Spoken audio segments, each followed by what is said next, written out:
क्या आप भी मर्चेंट नेवी जॉइन करके ऐसे जहाज़ पे सेल करना चाहते हैं? तो आप बिल्कुल सही जगह आए हैं क्योंकि इस वीडियो में मैं आपको बताने जा रहा हूँ कि ऐसे जहाज़ पे ईटीओ बनने के लिए जो कि इलेक्ट्रो टेक्निकल ऑफिसर होता है, वो बनने के लिए आपको जो एग्ज़ाम्स की तैयारी करनी पड़ती है, जो टॉपिक्स पढ़ने भी पड़ते हैं, इंटरव्यू के लिए क्या पढ़ना पड़ता है, वो सारे डिटेल्स मैं आपको इस वीडियो में देने जा रहा हूँ। जब से मैंने यूट्यूब चैनल शुरू किया है, तब से मुझे सबसे ज़्यादा जो क्यूरीज आई है मुझे, वो ये है कि एक ईटीओ बनने के लिए जो एग्ज़ाम्स और इंटरव्यू होती है, तो उसकी सिलेबस क्या है, उसकी तैयारी क्या किए जाए, उसमें क्या-क्या क्वेश्चन पूछे जाते हैं, उनकी पैटर्न क्या होती है। तो इसलिए मैं ये वीडियो लाने जा रहा हूँ। ये वीडियो उनके लिए है जो कि ईटीओ एग्ज़ाम्स इंटरव्यू की तैयारी करने जा रहे हैं और इसके लिए मैंने बहुत लोगों से कॉन्टैक्ट किया, उनका फीडबैक लिया, उनके एग्ज़ाम्स के क्वेश्चंस, इंटरव्यू के क्वेश्चंस पूछे और उसे कंबाइन करके एक ये बनाया हूँ। तो इन उन सब के लिए हेल्पफुल होने जा रहा है जो कि अपकमिंग बैचेज़ के लिए बैठ रहे हैं, इंटरव्यू के लिए, एग्ज़ाम्स के लिए। मुझे कुछ-कुछ क्वेश्चंस की डॉक्यूमेंट्स ऐसे भी मिले जो कि किसी और के द्वारा प्रिपेयर किया गया है, तो उन सबको बहुत-बहुत धन्यवाद जिन्होंने ये एक अच्छा काम किया है ताकि ये दूसरों को हेल्प किया जाए। तो बस मैं उसी को आपके सामने लाने जा रहा हूँ। मैं आपसे कहना चाहता हूँ कि आप ये वीडियो अंत तक देखें बिना स्किप किए हुए, क्योंकि बहुत जगह बीच-बीच में मैं आपको बताते रहूँगा कि कौन से टॉपिक कहाँ से प्रिपेयर किए जाए, तो आप उसे मिस मत करना। तो चलिए वीडियो को आप स्टार्ट करते हैं। तो सबसे पहले जो इंटरव्यू की प्रिपरेशन के लिए हमें जो चीज़ जाननी होती है वो ये है कि हम उसे तैयारी कैसे किए जाए। तो उस चीज़ों को मैंने 4 भाग में बाँटा है। तो सबसे पहले आपको ये जानना होगा कि उसकी सिलेबस क्या होती है किसी भी एग्ज़ाम्स और इंटरव्यू की। उसके बाद उसमें इम्पोर्टेंट टॉपिक्स क्या है। अगर आप उसके बाद अगर आपको टॉपिक्स पता चल जाए तो उस टॉपिक्स पे क्वेश्चंस कैसे किए जाते हैं। जैसे कि मैंने आपको बता दिया कि इसमें इलेक्ट्रिकल मशीन्स पे बहुत क्वेश्चन आते हैं। लेकिन आपको अगर एक बार आइडिया मिल जाए कि इलेक्ट्रिकल मशीन्स में क्वेश्चंस किस तरह के पूछे जा सकते हैं, तो फिर आपको प्रिपरेशन करना उसके लिए आसान हो जाएगा। उसके बाद इसके साथ ही मैं आपको बताऊँगा कि जो पहले प्रीवियस ईयर के क्वेश्चन जो पूछे गए हैं एग्ज़ाम्स में, इंटरव्यू में, वो भी मैं आपको बताने जा रहा हूँ। तो चलिए हम सबसे पहले स्टार्ट करते हैं सिलेबस और इम्पोर्टेंट टॉपिक्स को। दोनों टॉपिक को हम एक साथ यहाँ पे कवर कर लेंगे। तो सिलेबस और इम्पोर्टेंट टॉपिक्स में हम स्टार्ट करते हैं बेसिक इलेक्ट्रिसिटी जनरेशन का, एसी और डीसी। तो किसी भी इलेक्ट्रिकल या इलेक्ट्रॉनिक्स इंजीनियर के लिए बहुत बेसिक्स और इम्पोर्टेंट टॉपिक है, क्योंकि नाम से ही इलेक्ट्रिकल इंजीनियरिंग मतलब कि एक बिजली कैसे पैदा होती है, इलेक्ट्रिसिटी कैसे और कहाँ पैदा होती है, कितने वोल्टेज पे उसे हम जनरेट करते हैं, कितने पे उसको ट्रांसमिट करते हैं और वो घर पे आते हैं तो कितने वोल्टेज में आती है, इंडस्ट्री में आती है तो कितने वोल्टेज में वो यूज होती है, कि उसका फ्रीक्वेंसी क्या होता है। तो वही concept of electricity generation, DC और एसी दोनों टॉपिक्स इसमें आ जाते हैं। फिर उसको कैसे ट्रांसमिट किया जाता है, कैसे डिस्ट्रीब्यूट किया जाता है और कैसे यूटिलाइज किया जाता है। और हमारे इंडिया में ही वो 220 वोल्टेज और 50 हर्ट्ज़ होती है, लेकिन दूसरे कंट्रीज़ में वो 110 वोल्टेज और 60 फ्रीक्वेंसी होती है। तो वो ऐसा क्यों होता है।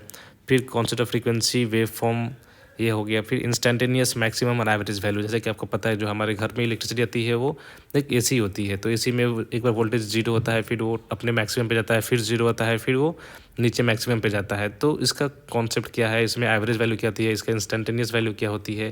तो ये टॉपिक्स बहुत इंपॉर्टेंट है। फिर पता है concept of phase and phase difference क्या होता है, इसी में आपका होता है पावर फैक्टर क्या होता है।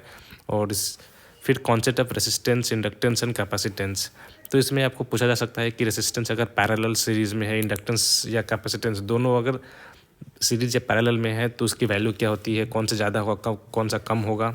फिर power and power factor, power कैसे कैलकुलेट करते हैं, पावर फैक्टर क्या होता है, उसका एक बेसिक मतलब कैसे समझा जाए कि पावर फैक्टर क्या होता है। आपको पावर फैक्टर का सिर्फ फार्मूला नहीं बता देना है R/Z या कोई, तो एक होता क्या है उसको हम प्रैक्टिकली कैसे समझेंगे उसको वो बताना है। फिर बहुत सिंपल प्रॉब्लम्स ऑन एसी आ सकते हैं, एसी करंट पे। फिर alternating voltage supply to resistance, inductance in series and RLC series circuit. जैसे कि आप पढ़े होंगे अपना रेजोनेंस का जो टॉपिक्स पढ़े हैं, तो एक ही सर्किट में रेसिस्टेंस, इंडक्टेंस, कैपेसिटेंस तीनों कनेक्टेड हैं, तो किस तरह से रिएक्ट करेंगे। फिर आता है practical importance of power factor, जैसे कि मैंने पहले ही बताया था कि जस्ट डेफिनेशन बता देना से नहीं होता है, आपको पावर फैक्टर का रियल मतलब समझ में आना चाहिए। फिर कॉन्सेप्ट ऑफ 3 फेज सिस्टम, तो पूरा ये बहुत इंपॉर्टेंट टॉपिक है कि अब मोस्टली इंडस्ट्री में या शिप में 3 फेज सिस्टम ही यूज होता है। तो इसका पूरा स्टार हो गया या डेल्टा हो गया, आपको अच्छे से पता होना चाहिए, इनका कन्वर्सन पता होना चाहिए।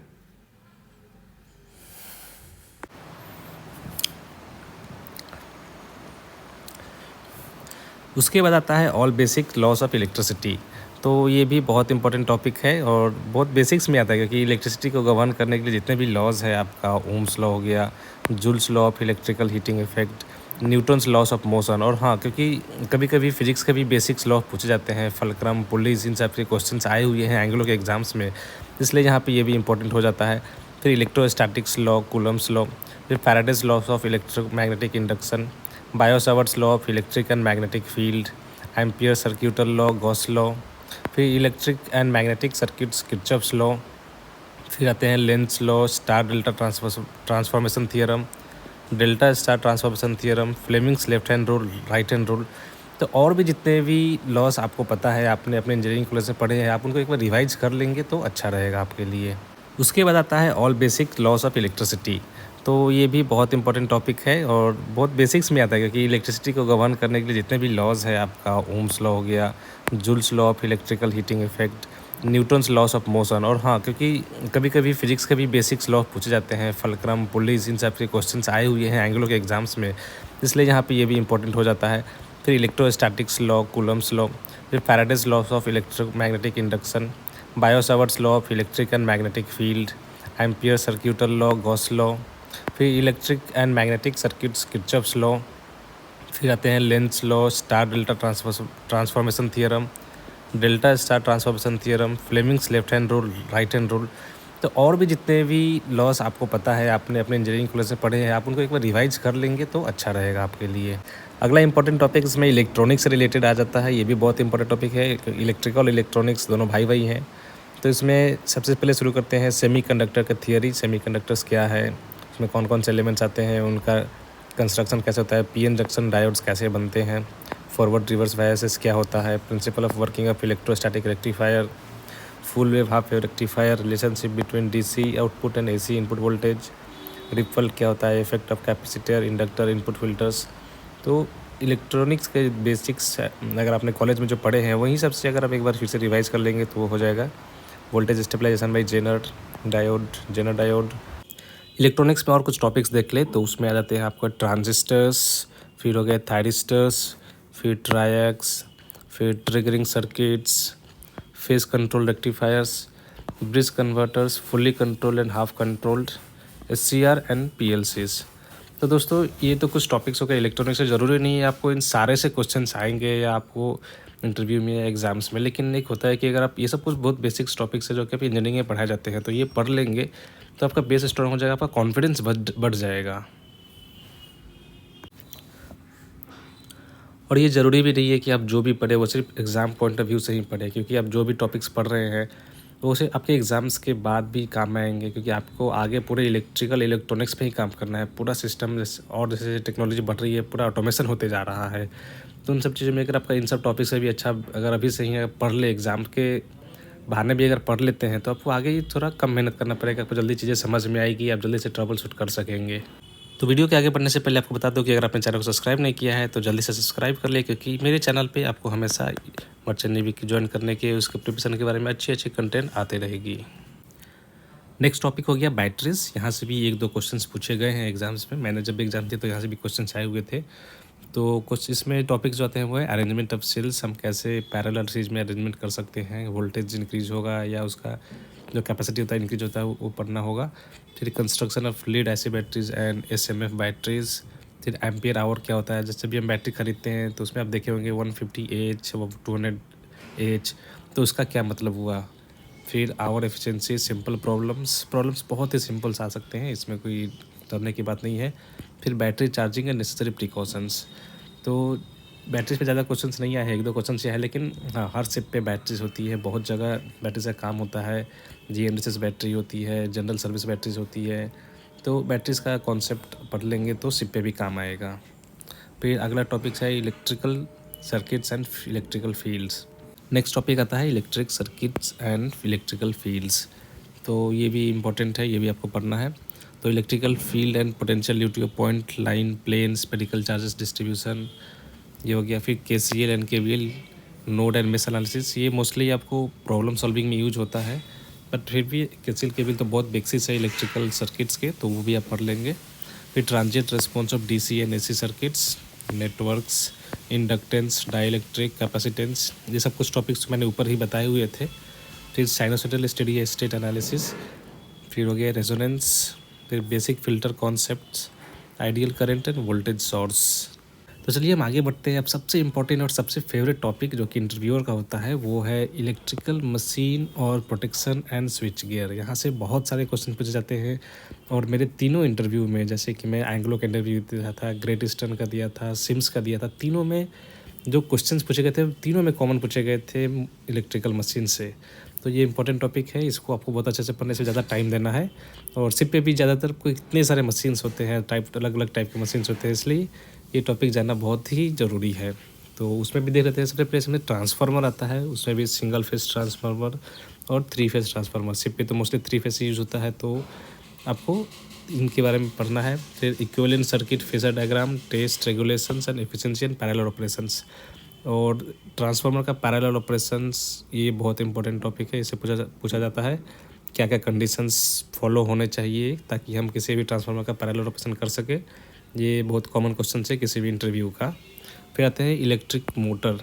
ये कहने में बहुत छोटा टॉपिक रहता है इलेक्ट्रिक मोटर इसमें, बट इसमें बहुत सारे क्वेश्चन बनते हैं। कितने टाइप के मोटर होते हैं, कौन सा मोटर कहाँ यूज होता है, मोटर का वर्किंग प्रिंसिपल क्या है। तो हर टाइप के वर्किंग प्रिंसिपल आपको पढ़ना है इसमें। हम वीडियो के आगे में देखेंगे कि मोटर पे किस तरह के क्वेश्चन पूछे जाते हैं और ज़्यादातर कौन से क्वेश्चन आते हैं। तो इसलिए आप वीडियो को अंत तक देखते रहें, मैं आपको बताऊंगा। फिर आता है आर्मेचर रिएक्शन एंड कम्यूटेशंस। ये मोटर से रिलेटेड ही उनका कॉन्सेप्ट है। Starting and speed control of Motors, ये भी बहुत इंपॉर्टेंट टॉपिक है, जिससे बहुत सारे क्वेश्चन आते हैं। इसको भी मैं हाईलाइट कर देता हूँ। तो स्टार्टर्स, स्टार डेल्टा, ये टॉपिक, और starting and speed control of Motors, ये इंपॉर्टेंट टॉपिक्स है। फिर आता है आपका सिंगल फेस इंडक्शन मोटर, फिर 3 phase induction motor, principle types, performance characteristic. तो जो सिप पे मोस्टली होता है वो 3 फेस इंडक्शन मोटर यूज होता है, तो ये भी आपको अच्छे से पढ़ने होंगे। फिर आता है पैरेलल ऑपरेशन ऑफ जनरेटर्स। तो सिप पे जो हुई इलेक्ट्रिसिटी बनती है जनरेटर से बनती है, तो इसका भी इंपॉर्टेंट है पढ़ना। किस टाइप के जनरेटर्स होते हैं, किस टाइप के उसमें एक्साइटेशन होते हैं, वो पढ़ना है।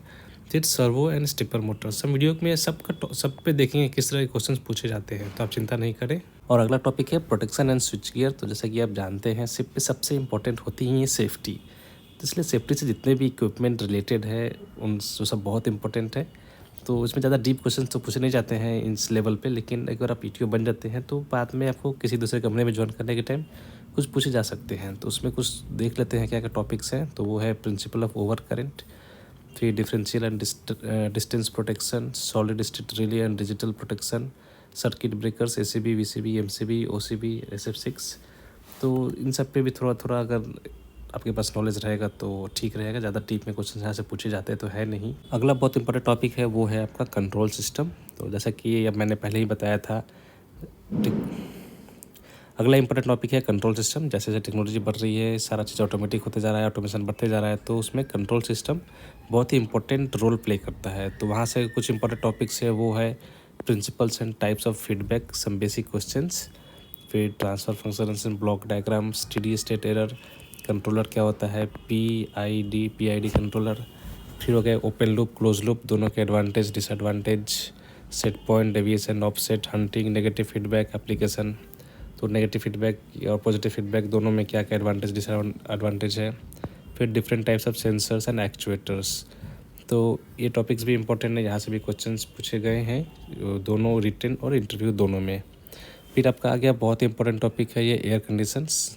जहाज़ पे जो एयर कंडीशन का काम होता है, रेफ्रिजरेशन का काम होता है, वो सारा ईटीओ के अंदर में ही आता है। इसलिए प्रिंसिपल ऑफ AC क्या है, फिर इसके रेफ्रिजरेशन साइकिल क्या है, और रेफ्रिजरेशन कंपोनेंट्स एंड कंट्रोल्स क्या क्या होते हैं। तो ये भी इंपॉर्टेंट टॉपिक आपको जानना होगा। तो ये तो हो गए सिलेबस और इम्पॉर्टेंट टॉपिक्स के बारे में। बट अब सबसे बड़ा क्वेश्चन आता है स्टूडेंट्स का कि यहाँ से हम पढ़ाई कहाँ से करें, वेयर टू स्टडी फ्रॉम।